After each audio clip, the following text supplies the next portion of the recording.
माझं चुकलो, आमचं चुकलं, खूप भ्रष्टाचार केला, खूप लुबाडलो, याच्या पुढे करणार नाही. पण यावेळेस आम्हाला संधी द्या. तुम्ही देणार संधी? आता त्यांनी तुम्हाला चिरडण्याचं काम केलं, त्यांना त्या पक्षाला चिरडण्याचं काम आता तुमच्या हातून झालं पाहिजे, एवढं लक्षात घ्या.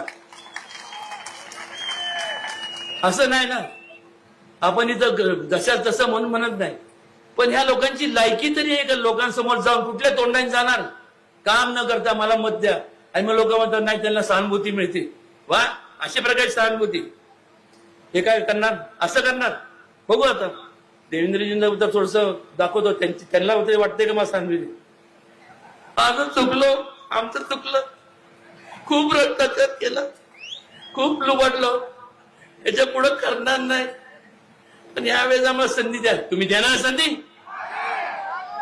लाज वाटल्या पाहिजे. आले तर त्यांना पहिलं धरून ठेवा, आणि त्यांनी तुमचे जे पैसे, मतदान तर लांब राहिलं, जेवढे त्यांनी त्यांना सोडू नका, दामटून ठेवा.